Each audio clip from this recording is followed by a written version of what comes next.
All right, let's do this. Peanut, if you're staying in the room, no talking.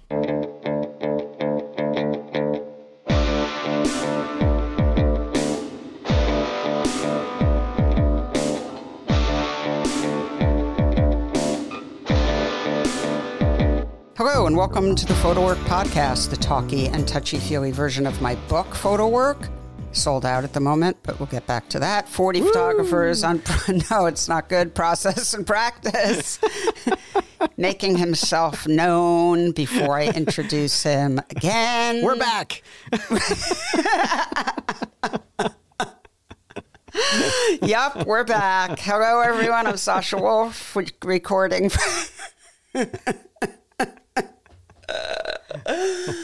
Oh my, oh my, oh my. Recording from Woodstock, New York. I've got Peanut in the room. She's falling asleep. And that guy who's definitely not falling asleep, the guy who's giggling and interrupting. Yes. In the most charming way possible. Mr. All the way back from Bulgaria. That's right. This intro is off the rails already. Mr. Michael Chauvin-Dalton. Hello, Michael. Hey there. It's so nice to be recording again. It is. It's so nice for to be recording with you. I've done a couple of recordings, but this is our first intro, our first time back together. So nice, so nice. Yeah, so wait, tell me about PhotoWork being sold out. Yeah, so PhotoWork I think has been sold out for... I mean, I didn't know this, but I was talking to the folks at Aperture a few weeks ago, and they told me. So it's been sold out. I don't even remember. I don't know what printing it is, but it's been sold out, I think, for a few months, and it's reprinting now. So if anyone out there doesn't have it, I think it's going to be available again in November. Okay, moving on from that.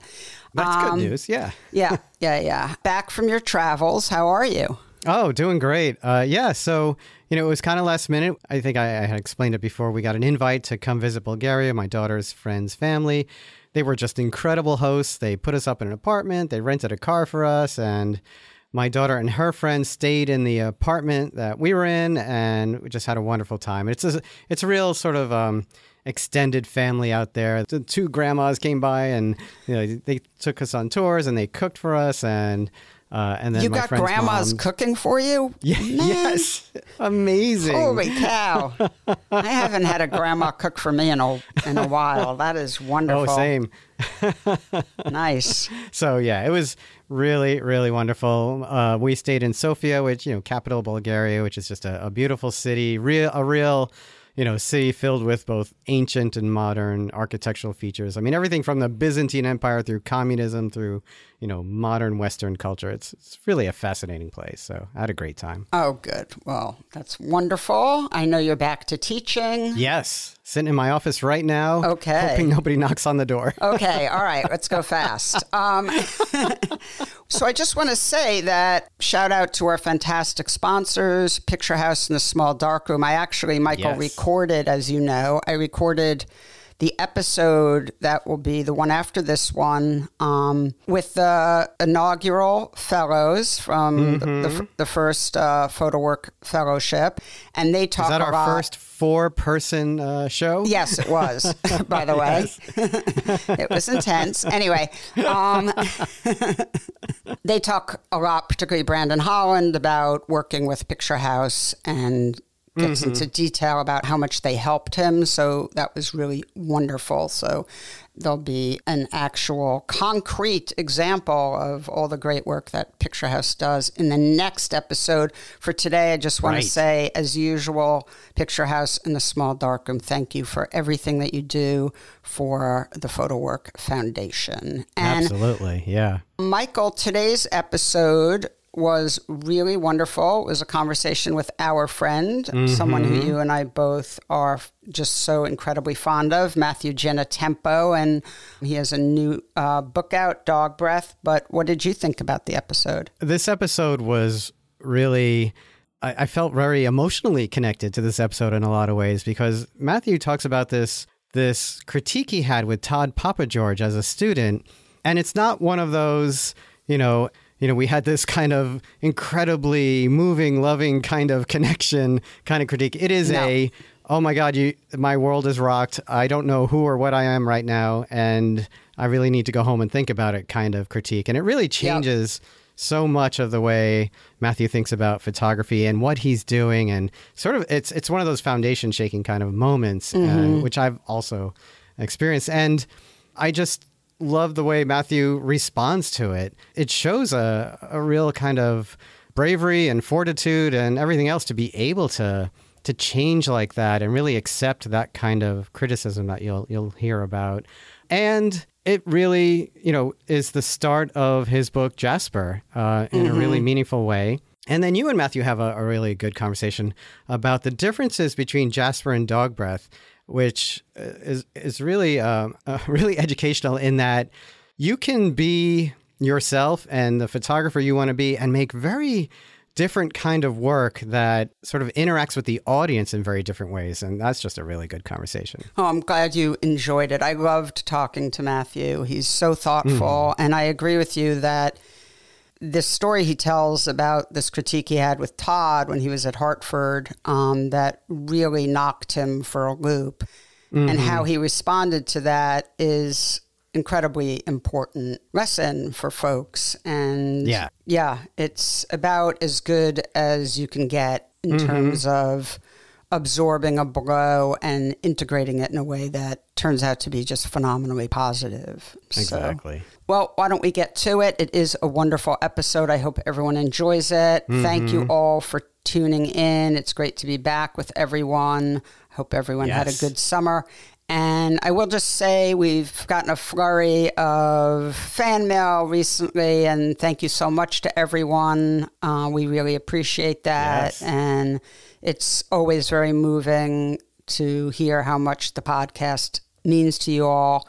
I've said it before, I'll say it again. That's why we do it. And really appreciate you reaching out and letting us know. So thank you so much to the audience. And big hugs to you, MCD. I'll talk to you soon. And if you don't mind, please take it away. My pleasure. And here is your conversation with Matthew Genitempo.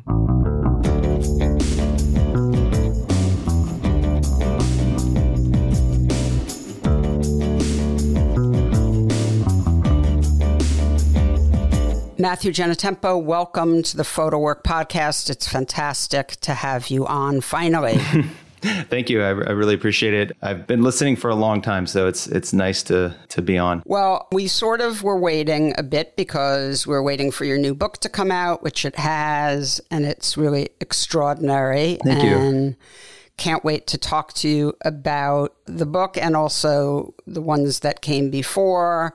So much to discuss, but let's start the way we always do, which is for you to tell the listeners about yourself and your sort of biography, where you were born and raised, went to school, how you got into photography, all that good stuff. So I was born and raised, I was born in Houston, but raised in the suburbs. And it's not anything extraordinary, but, out of the kind of mundane, some creative things can kind of happen. So in high school, I took one photography class, and it was just kind of seen as a blow-off class. And at the time I was mostly interested in, playing music and skateboarding and just kind of being mischievous. And the camera was just kind of the way to document those interests. But in my undergrad, I studied graphic design, mostly because in high school I was doing all the artwork for the band's demos. And once I learned that you could actually do that as a career, not do artwork for demos, but, do that kind of stuff, I knew that's what I wanted to do. And so with most fine arts degrees, you have to have they're not like extracurricular, but they're the electives. Yeah, the electives. So I chose photography because I naively believed that all of the product photographs and all the stuff that we had to do that involved photography going forward, it was the designer's responsibility. So I was like, I better take photography classes because I need to be pretty good at this. And I went to school at Baylor in Waco, and Baylor's an old town with a bunch of old buildings and cool neon. And that's kind of what I was drawn to, I guess. I was just kind of making photographs of old diners and signs and stuff like that. And just by dumb luck and a generous professor in my last photography class of my final semester, she photocopied me the intro to the guide, the Sarkowski's intro to Eggleston's guide.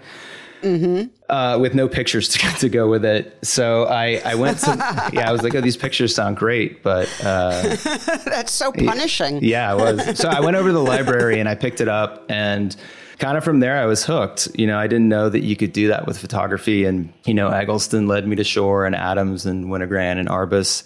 And it was just a totally new language for me. And I don't know, I could see that photography could, possibly like lead me to new places.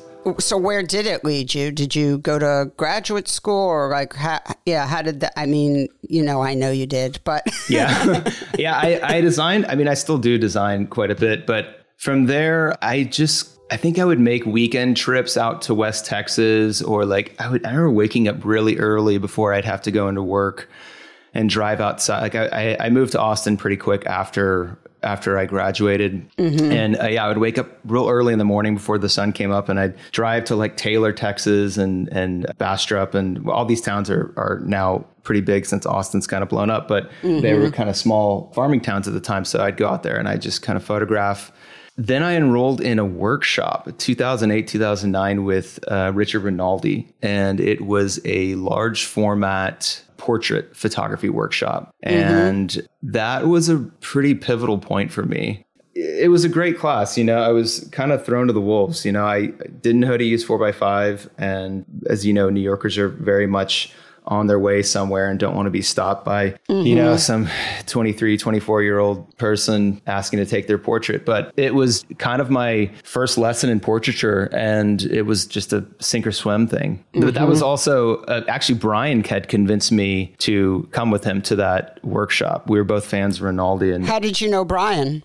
So I met Brian at his band. I think either my band opened for his band or his band opened for my band at a skating rink I think it was in Katy, Texas. Yeah. And I remember meeting. How fantastic. I know. I remember meeting him there. And then maybe my senior year in college, when I got really into Stephen Shore and Eggleston, the girl that I was dating at the time said, oh, you should look at Brian's photographs. And so I remember going and looking at his website and clicking on the about section and seeing a picture of him, being like, oh, I know this guy. Like, he's from Houston. And so there was like I don't know if you remember that website, Flickr. Like, everyone would kind of upload to Flickr. And so I think I friended him on Flickr, and we kind of just became friends through that. But, then he came to Austin when we were having a party, I think. And we just became fast friends because we had so many interests. And of course, for those who don't know, you and Brian founded and run Trespasser Books together. Do yes. You're work married now. There's a lot of things that have happened in between there, but we've been in it for the long haul. You have, and I think it's been a really, certainly a very wonderful, relationship that's also benefited the photography world, because you two are not only extremely supportive of one another's work, but I think also with that comes, critical thinking. And I think you've both pushed each other a lot. And that's been a real gift, I think, to the people who are involved with, enjoying your work. And the work that Trespasser does. So it's been really a wonderful relationship for the photo community. I appreciate that. Yeah. Yeah, it's so funny because we're on the inside of it, so we see how scrappy of an operation everything is. So it's cool. It's cool to hear that. I think we all feel like our operations are scrappy. By the way, totally. It's like I'm not sure when I'm ever going to feel like my operations are not scrappy. I don't know. I don't know if you can ever shake that. No, I don't. I think that comes from within. That and for better or worse. That and imposter syndrome. Like, I'm still of course. I'm waiting for it to subside, and it just hasn't. No, I understand. Like, Jesse just sent out the list for the people that are going to be speaking at Chico this year, and my name is next to Sally Mann's, and I'm like, what is this doing here? And have you seen that? There's this like when Jesse sent me the list, I just responded with, have you seen that meme of there's all these ducks and then there's just a dog in the middle that has this like white thing on his nose and it says like day 23, they don't suspect anything? Like, no, I haven't seen it. That's how I feel like that most of the time. I understand. Every time someone tells me how much they love the podcast, or someone yesterday who I was speaking with, lovely person who was in Paris, was telling me, who's Parisian, that or French anyway, that she loves the podcast and blah, blah, blah. And, you know, I feel the same way. I'm like, thank you very much. And what? Yeah, I'm also really bad with taking compliments too. I need to read a book about that or something, because I'm just always like, let's just move on to something else, you know? Yeah, I've been accused of the quintessential, look down and, shuffle the feet. It's like, why can't you accept love? Wow, we could really turn this podcast today into like a therapy session. Just go in the self-help direction. That suits me, by the way. I'd be all in on that. So tell me, I know you wound up at Hartford. So talk a bit about how that happened. Yeah. So after that class with Richard, I was on the road for as much as I could possibly be for maybe 3, 4, 5 years, just kind of aimlessly driving around and meeting people and making portraits, making landscapes, all 4x5. And it kind of came to the point where I needed to sort something out, or I was just going to kind of keep spinning my wheels. And there was this program and to back up, I had started collecting photo books, maybe, I don't know, just after college. That interest was there, and I was collecting a bunch of them and knew that I wanted to do that at some point. But Hartford came around, and, there was this school that was centered around the photo book. You had to have a photo book when you presented your thesis. And, it was led by people that I had looked up to, Alex Soth, and Mary Fry, and Mark Steinmetz, and a bunch of other people, were either professors there or visiting faculty there. And the books that were coming out of the program were really good. So I just decided to go for it. And I applied there and did that whole thing. And it was great. I mean, the first 5 or 6 months, I kind of stayed on the same trajectory. I was just kind of going out west, trying to figure out what I was doing. And a lot of my issues at the time were I was trying to think of projects and then fit photographs into that project, and it just wasn't serving me. And I don't know if that was doing me any good. But yeah, so I kind of spun my wheels in grad school for 5 or 6 months. And then I had this really hellish critique with Todd Papageorge. And he just kind of like looked at the work. What I thought I was doing at the time was not what I was doing. And, this critique was just not great. And I can go into details of it, but I won't. And Todd can be tough. He can be really tough. Yeah. But, in a lot of ways, he's kind of in a way responsible for Jasper, which I can get into if you want me to. But yeah, no, I'd love to. I mean, look, I have, as usual, a list in front of me of questions for you, but I'm really happy to hear you just talk. And, cool, yeah. And I know you've already addressed a couple of things. So I really want to hear about how that led into Jasper. And for listeners, Jasper is your first book, which came out in 2019, I think, and was, in the photo book world, extremely successful. Just got a ton of attention, well-deserved. I have the book. I've had it since it came out, and it's a beautiful, important book. And please, just talk away. So I came in, and I don't know if you know this about Hartford, but it's a low residency program. So you can kind of stay working where you're at, and then you can go make work wherever you want. And every, 3-4 months, we meet up in a new place to have the critiques and to visit other people's studios and museums and galleries and whatnot.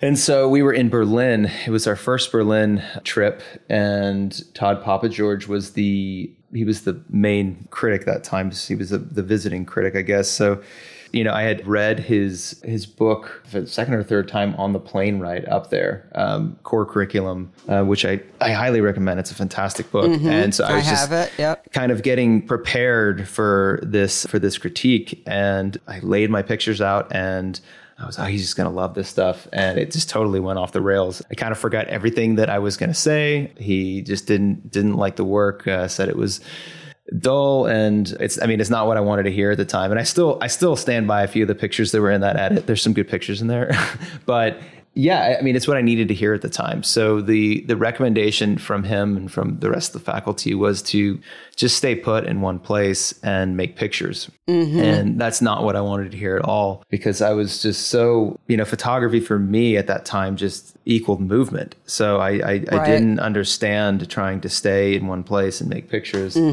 So I was living in Austin. Can I ask you can I just ask you to dig a little bit deeper there? Like, what was it about staying in one place that they felt would be helpful to you? What was missing that would fill in? Well, it's funny. At the time, I couldn't see it at all. It's very difficult whenever you have this, the way that we see and the way that we make pictures is so wrapped up in our identity. We think that they're just extensions of us in a lot of ways. And so the problems I think that they were seeing in the work, I couldn't see at the time. And now that it's been, nearly a decade since that time, I can see what they were talking about. And there were a lot of pictures that kind of fell into tropes. There was no sort of binding agent between them. When I was kind of pushed on where I was making pictures, all I could say was the West, because that's all that really interested me. And there were certain aspects of the West that interested me, but I couldn't really pin it down. But yeah, it was just, maybe it was not as bad as I remember it, but it was the turning point for me into making a different type of picture. So yeah, they had me stay in one place. So I was living in Austin at the time. And so I decided that I would go to this forest that was about 20, 30 miles south of where I was living. And this forest is called the Lost Pines. It's right outside of Bastrop. And the forest had burned down like 3-4 years before that. So it had this kind of, ominous kind of look to it. But it was also kind of in this like regenerative, kind of regrowing state. So it was just an interesting place to make pictures.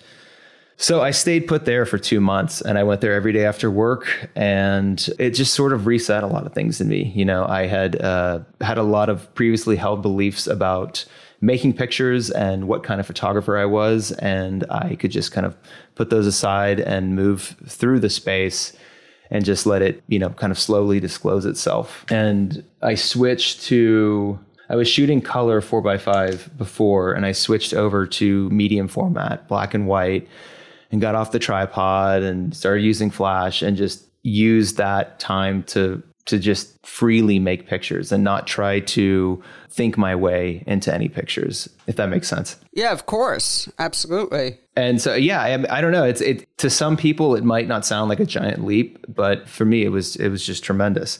And so there were a couple people that I met out in the forest, and that was really fascinating to me because, the forest was just totally charred and it seemed so uninhabitable.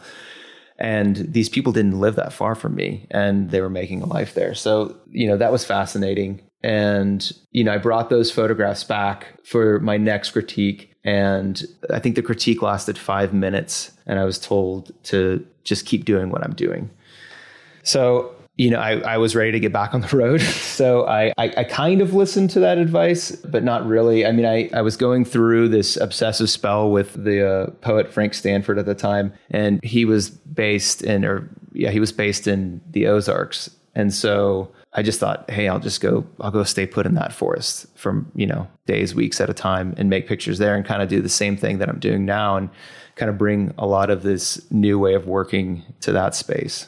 And that wound up becoming the book Jasper. Right. Yeah. So, it wasn't so that cut and dry. There was a lot of learning that went on. I was with Frank Stanford, who I had mentioned earlier. He was a poet and a land surveyor that lived out there and, made this really interesting work. He had this really just kind of supernatural way of writing. And I was just reading his work like crazy and going out. I was going to the places where he lived. I went to his grave. And that was kind of the jumping off point, was just to go into the Ozarks and kind of, I don't want to say experience it that way, but, kind of use Stanford as a way to engage with it.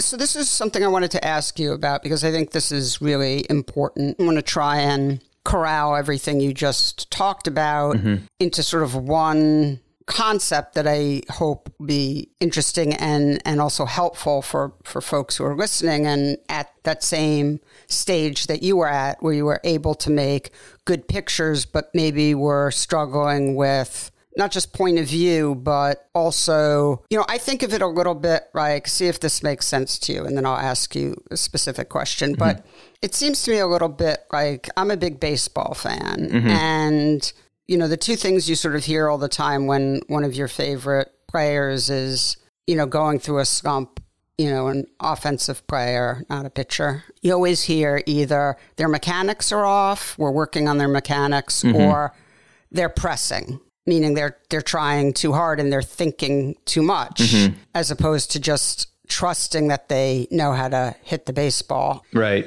So I think of it a little bit that way with making art, in whatever the art is, that mm-hmm. you can either be pressing, which is a very difficult place to make work from, or you can just trust that you know how to hit the baseball and let it come to you, mm-hmm, mm-hmm. and then make contact and just get that baseball analogy in there. Yeah, it's just trusting that I see what you're saying. Yeah, one, that's a great analogy.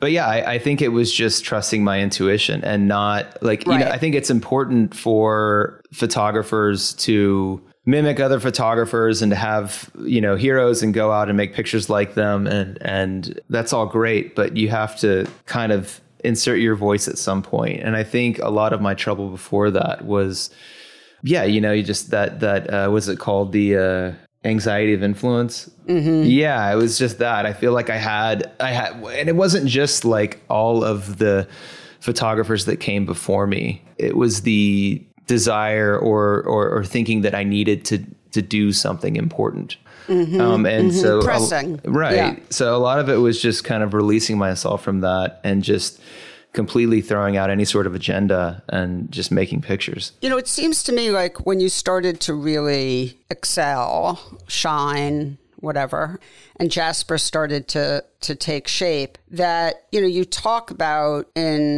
I was listening to a lecture that you gave many, many years ago at the Houston Center for Photography, and mm-hmm. you were talking about, releasing yourself from an agenda mm-hmm. and learning to embrace mistakes and trusting the process. Uh-huh. And you also talk a lot about poetry, mm-hmm. and particularly the one poet some of whose text you use in the beginning of Jasper. And that's actually Ryan Paradiso's text, but it's highly influenced by Frank Stanford. Right. Yeah.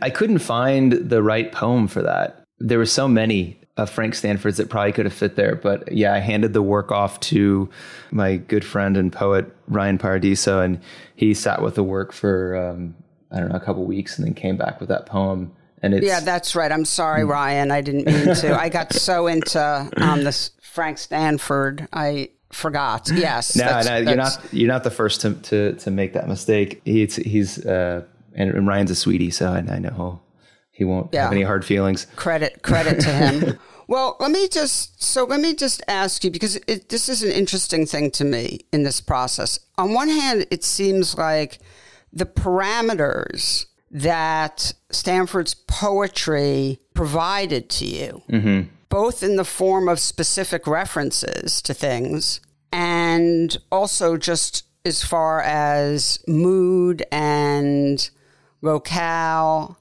feeling, that those were very specific parameters that were very helpful. Mm-hmm. So they erased the horror of, well, erased isn't a good way of saying it, but they helped with the horror of the blank page, right? Mm-hmm. That they gave you some guidelines so it wasn't completely the sky's the limit. And at the same time, while it seems like we're embracing those parameters and finding them quite helpful, you were also learning how to trust the process mm-hmm. and let go of your agenda. And I just find that really fascinating.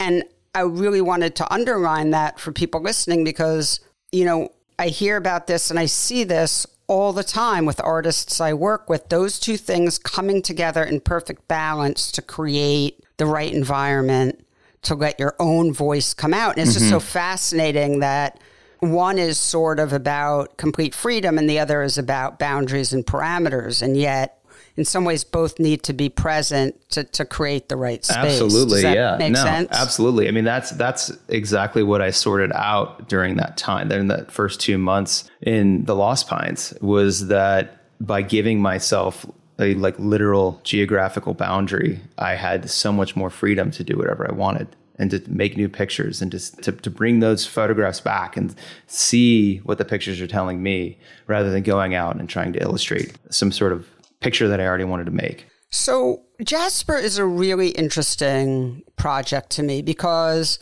on one hand, the physical object and the sort of opening pictures of Jasper, the darkness, feels quite foreboding and in some ways not distancing, but there's almost like a little bit of a stop sign there.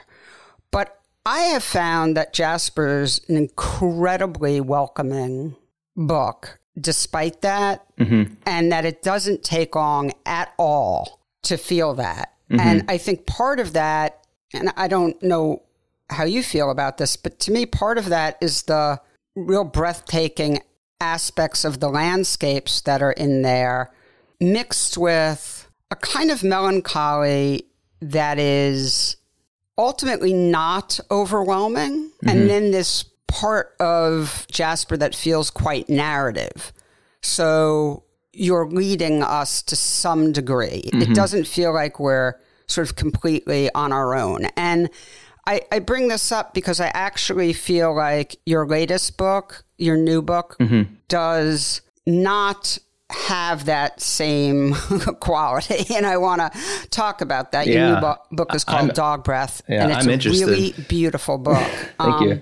But they feel so different to me. But Cool. Let's talk about Jasper a bit and whether or not that my description sounds right to you. Or sounds great. It's tough to talk about this work now because I feel so far removed from it because yeah, it was a while ago. It was a while ago, but also I was so bummed when I was making this work. I was coming off a pretty rough relationship, and I was just kind of in the forest. Like I don't. It's hard for me to kind of inhabit that same mindset that I was in when I was making the work. But I mean, what did you want me to kind of expand on? I guess I was curious about if you, I mean, just to be very specific, if you intended there to be a sort of narrative feel to it. I mean, that's sort of something that, we photo people, and especially photo book people, I think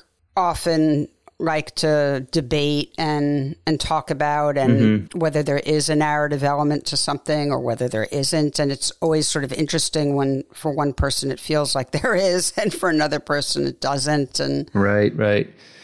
Yeah, I think the narrative part of it was pretty natural, because I feel like the 2 months that I talked about in the forest was, I don't want to say that I removed any sort of intentions, but I think I just let whatever was going on inside of me just guide me, and those would be my intentions.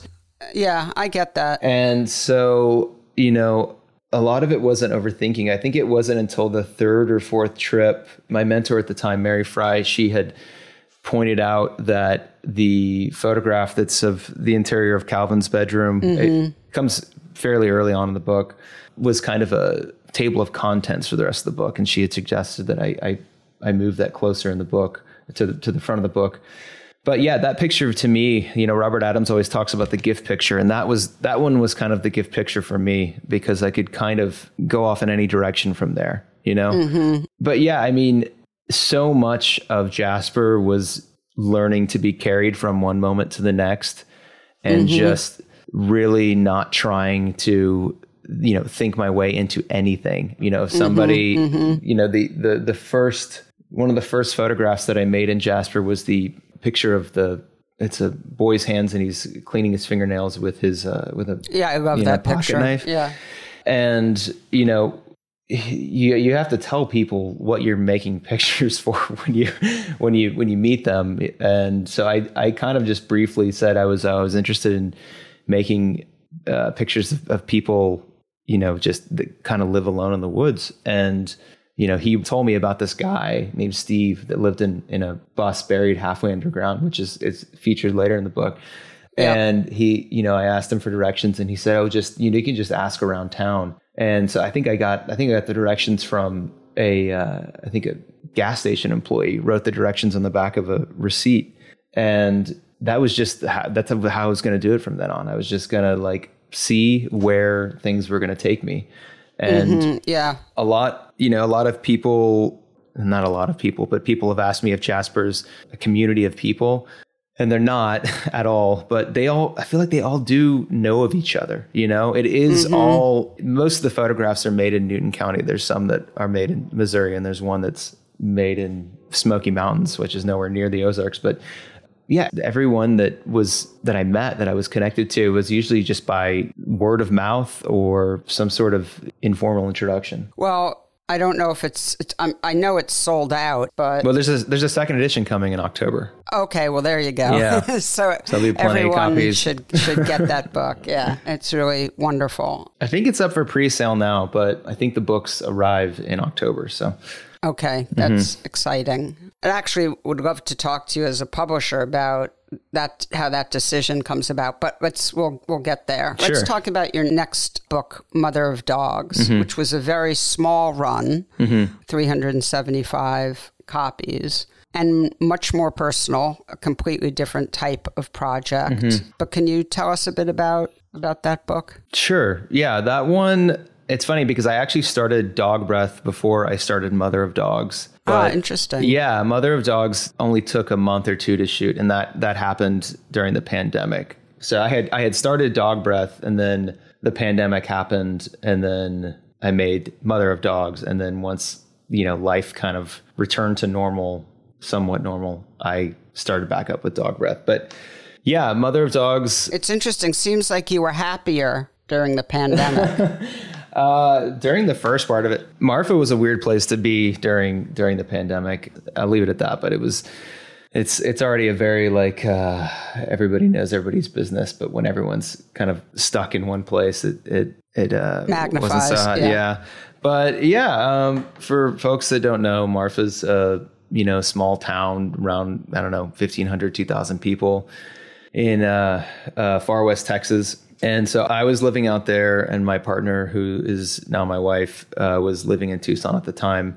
And we were kind of splitting our time between both places. And the pandemic forced us to consolidate our lives in Marfa. So yeah, just as a way to bring some sort of routine to the new life that we all had to adapt to, we just started taking these evening walks, and I just started bringing my camera along. I mean, there's not any grand story to it. By now, I had already kind of released myself from trying to figure out a project that I could work on next. I just kind of found the walks interesting and saw how the trail next to the railroad was changing every single day. So I just began to make pictures. Well, it's very beautiful. It's, of course, way more personal. Your partner, wife, figures in a lot of the pictures. And yeah, it's really, really lovely. Thank you. Beautiful. Yeah, we probably should have made more. I don't know if you've seen the book in person, but there's this craft tape binding down the middle, down the center of every page. And that became really important to me. and I think, there's a lot of ways that I could, argue some sort of conceptual thing for it, but I just really liked the way that it looked. But that was kind of a happy accident. I was trying to make the maquette whenever I had come close to finishing it, and my printer only prints so wide, so I started taping the spreads together with the tape that we use for all the Trespasser stuff, and I just thought it looked good. So, getting the production. It's very tactile. Yeah, the production was no good. I mean, it was. I'm sure, I'm surprised that our printer in Turkey still wanted to work with us after that, but it turned out how we wanted it. So, well, it's wonderful. So, thank you. Hope people get a chance to see that. So, let's talk about the new book, which I just found out you started before Mother of Dogs, but it's called Dogbreath, and it's a beautiful object, like all of your books are. It's a very large, I think I have. What color did I give you? Sorry. I have a white one. Okay, cool. That's my favorite one. Yeah, it's really beautiful, though I'm terrified of, getting anything on the cover. But I was scared to drink coffee while I was going through it. But it's 11.5 by 15 inches. So it's a large vertical object with predominantly beautiful horizontal pictures, which is a structure I love. Just absolutely beautiful, beautifully printed, I think uncoated paper, no varnish. And I mention all of this because it really suits the mood of the book. Why don't you tell folks what the book is about, and then I can ask you my questions. Sure. Yeah. I had finished Jasper in it came out 2018, and I had finished that. It had come out, and I didn't know what I was going to work on next. I just knew that I didn't want to put myself through what I had been through with Jasper. And that was more for personal reasons, because I had put myself kind of in an assortment of dangers while making Jasper. And I just was spending, days at a time with people and just really kind of submerging myself into another world. And I wanted to try to sort out a new way to make a picture or to make a portrait. And there's a quote by Judith Joy Ross that I have here if you want me to read it. Please. Yeah, it really, I feel like there are like 3 or 4 things that I can pinpoint in my career of making pictures that have really changed the way that I kind of view things. And maybe this isn't as profound for people as it is for me, but it totally just opened things up. So the quote is, "I have a large, beautiful wooden camera. I'm a quick talker and I can convince people in a few seconds because I'm sincerely interested in them. But I am more interested in capturing what I see in them. It's not that I want to be their friend. It's that I see their life and it's amazing. And I want to put it in an image. It's a short but deep connection. Then I go back to being alone, but have one more lightning bug in a bottle, one more piece of evidence as to who we are." That's really beautiful. Yeah, I don't know what it is about the quote. Maybe it's that, I love Judith Joy Ross's work, and I think just to hear her kind of give us a little insight to her process, to maybe her thinking, or maybe where her heart's at. I love that. So if it was possible for her, then it kind of felt possible for me to start making portraits in a faster way.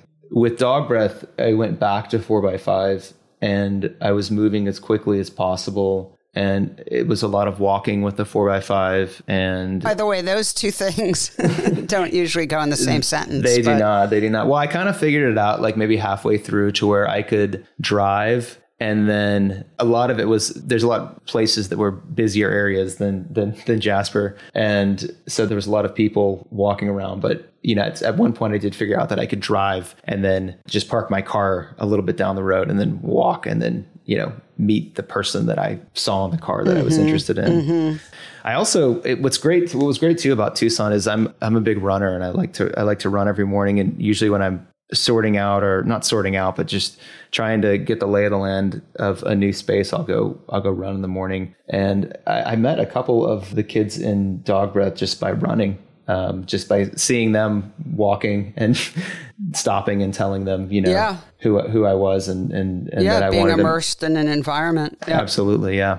So let's get into Dogbreath a bit. The pictures, the actual language, photographic language feels in many ways quite different to me. And, that was sort of, took me by surprise. And, I think, of course, location has a lot to do with it, but it's not just that. There's a lack of lushness, okay, that's location, but it feels like you really embraced that more. It's almost like an embrace of negative space. There's a real spareness. And because the light is such a huge factor in that part of the country, right? We see that in the work, a real sort of dedication to this pervasive, intense light, That brightness. was the light was the first thing that kind of attracted me to making pictures in Tucson, because it's a very distinct light for me. It's a very poignant but crisp light. And, you can see it, I guess, in probably other parts of Arizona. But,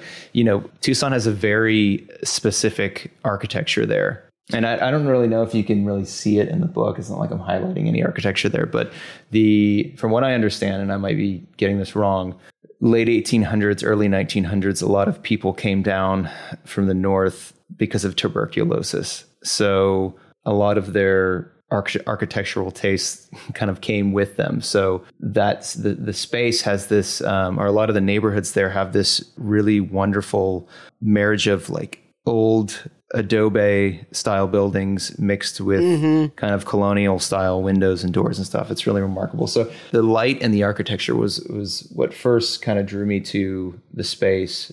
But also I was just interested in all of these adolescents that were walking around what was, seemingly the hottest place on earth. Well, that's interesting. So the first sort of shaping of this project was not the kids. It was, as you just said, the architecture and the light. So yeah, I think it was probably a mix of the two. I mean, I think, it wasn't like I saw a building or something. I was like, I need a photograph here. But yeah, I think that it was a feeling of place. Yeah, a feeling of place, that it was just different, and that I guess it could possibly be the potential for some new work. But before, I remember I talked to Frank Golke, teaches at the university there, and invited me to come speak to his class. And this is like before I had really gotten serious about the Dogbreath stuff, or maybe I had only taken a few photographs. And I just remember talking to the students, I'm saying, I'm so jealous that you guys get to make pictures here all the time. And a lot of the students were from there, so I don't think that they could see. Right, of course, yeah. For them, it was just probably oppressive, and for you, it was novel. Sometimes that's the way it has to be, I think. We talk about photographing, the perils of sort of photographing outside of your own community and the moral implications of that. But of course, as we know from artwork that has been created throughout time, often you come in from the outside and you do see something differently and appreciate different things because it's new to you. And right. Newness is an incredibly powerful feeling. Yeah. But yeah, I mean, I don't know. To go back to the light and the architecture, I don't know what the initial attraction was. All I know is that I have this new way of working where I just don't let myself overthink things. I just don't get ahead of myself, and I just kind of drift. I just go and make pictures and bring them back, and then kind of see what the connective tissue is. See what your inner life is trying to tell your outer life. Right. Yeah. So a number of really interesting things about this book and this project. One thing I noticed is there's, and I think this goes with what we we're just talking about as far as light, there's a lack of blacks, right? It is a very light gray to medium and sometimes dark gray tonal range. And that's incredibly striking. It's also the portraits themselves, some of them feel very different.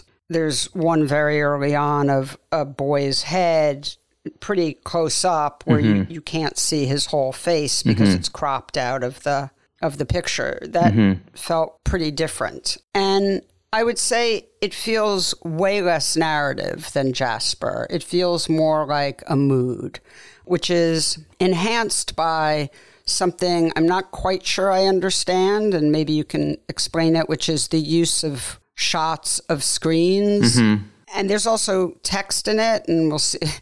Hopefully we have time to talk about that. Yeah, let's talk about these elements. Sure. So, I started making pictures of the youth and the boys on the street, and a lot of my adolescence was going to punk shows and playing in bands and stuff like that. That's what was important to me when I was younger. So before the pandemic, I had the idea that I would go to a couple shows in Tucson and make pictures there. And I went to a couple shows, and I made some pictures and they just weren't right. And then the pandemic happened. And during the pandemic, I feel like a lot of people were doing this. They were kind of taking stock and kind of looking back at a lot of, everyone had a lot of time to go through their archives and to kind of revisit a lot of things that maybe they had missed. And during that time, I was listening to a lot of the music that I listened to in high school, and then was kind of going back and filling in the spots and trying to understand a lot more about the history, which maybe I probably didn't give a shit about that at the time. So, I mean, again, it was just kind of a by chance thing. My wife was working on she was in school in Tucson, so she was working on an art project that included like one of those TVs with the VCR attached to the bottom. And we went to, I think the video store was open still the first week. The video store stayed open, but you had to they only let in 3 people at a time or something. So we went to this spot called Casa Video, and they still had VHS that they rented out there. So I found this old Black Flag cassette that at some point I remember seeing. So I grabbed that and I rented it. And I started photographing the screen one day. I don't know why. I had my 4x5 set up in front of the screen, and just some of the frames that I was pausing on were just interesting. So I got those back and I started putting those next to some of the kids and the landscapes, and it just worked. Something just felt right. And, I don't want to speak in place of the work, but I'd like to think that the video stills are kind of what ties my youth to the youth in the book. I mean, this, but I don't want to speak for any young person now, but music and movies used to be such a larger part of our identities. And, the scarcity of music and the scarcity of films is what really built who you were when you were young. And, when you gave somebody a tape or you burned somebody a CD, it really meant something. It felt like you were kind of like giving a piece of yourself over to somebody.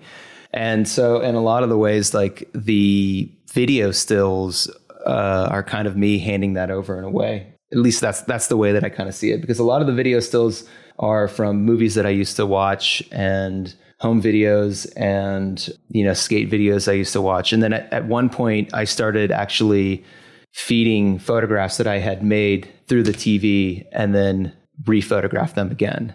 Yeah. And the TV just kind of became its own language throughout the book. I don't know if the word interpret is right, but the way it made me feel is that it was disruptive, the way that the kids probably want to be disruptive, or that there was a punky element to it that sort of went along. So I didn't know until you just told me what those pictures were doing in there. But what I did know is that it felt like they were not going to allow me to find a narrative. They were not going to allow me to get too comfortable. And with Jasper, I remember the first time I looked through Jasper, feeling incredibly, just immediately drawn in. And like I found my way and my place. And I did not feel that way with Dogbreath. Yeah. I had to go through Dogbreath 3 or 4 times before I felt welcome.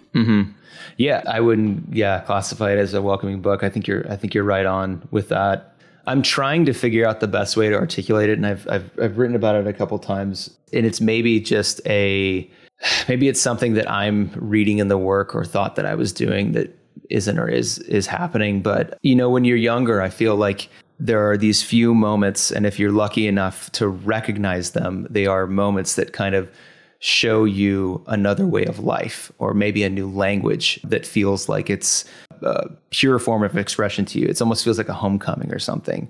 And I mean, not that you can't have that later in your life, but the distinct moment, or one of the distinct moments for me, was watching, there's a documentary about the band Fugazi.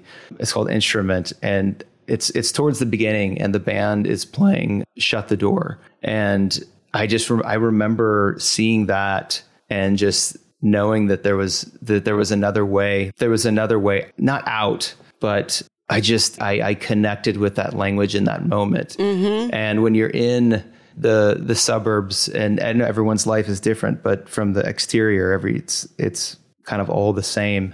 it's just a very like welcoming moment when you see something like that.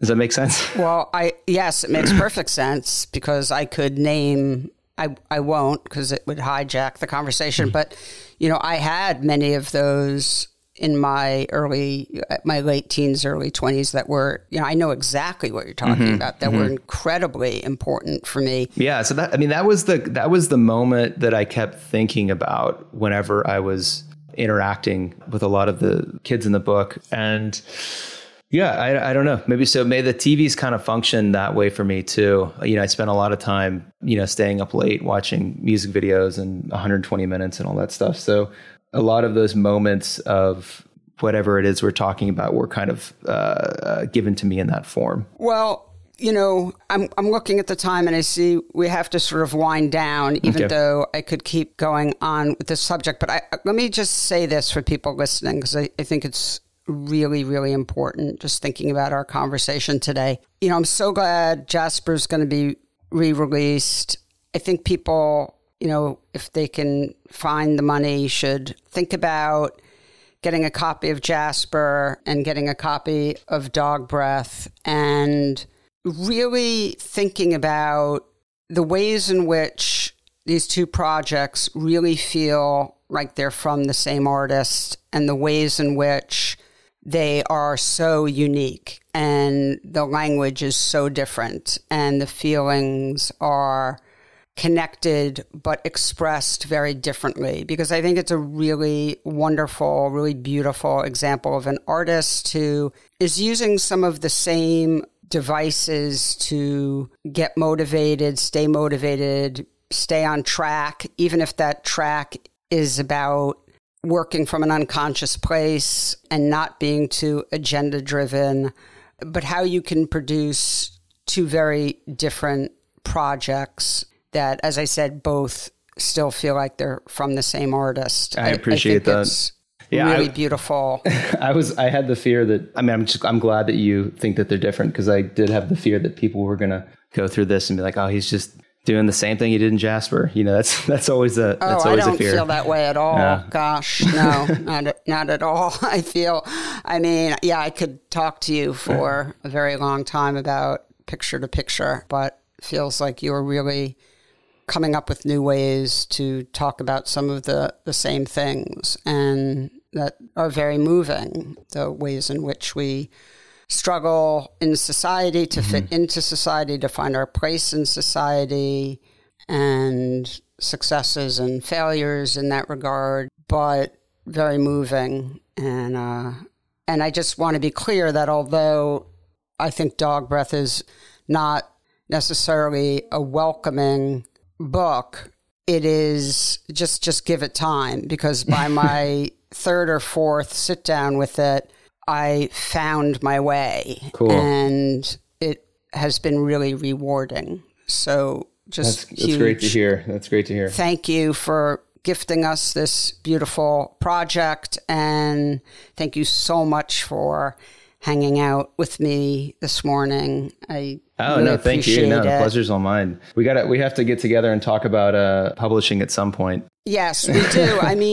I think I'm going to have Brian on, I hope, soon. Yeah, that sounds great. Has he sent you his new one yet? I'm waiting. It's fantastic. I can't wait. We have a lot of packing to do, like book packing. Yeah, I'm sure. Yeah, it's always like being a publisher is always great until you have to fulfill orders. And it's a great problem to have. Don't get me wrong. I would rather be in that place than having a garage full of books, which we still have a garage full of books. But yeah, when you're getting up at 5 a.m. till 9, 10 at night, just like dealing with cardboard and tape, you're just like, what did we do? Yeah, there's drudgery in every dream job. Totally. But I wouldn't trade it for anything. Yeah, it's been great. I'm with you. All right, Matthew. Well, thank you again, and be well. Take care of yourself. I appreciate it. Hope I see you one of these days again. Yeah, maybe so. Hopefully I'll be up in New York at some point. Okay, let me know. I'll talk to you soon. Okay, right, bye. PhotoWork with Sasha Wolf is a production of the PhotoWork Foundation. Executive producer is Sasha Wolf, and the associate producer is Taylor Selsback. The show is also produced and edited by me, Michael Chauvin-Dalton of Real Photo Show. Music is by J. Walter Hawks. If you like the show and wish to find out more about the Foundation, please visit photowork.foundation and be sure to subscribe and review with all the stars on your listening platform.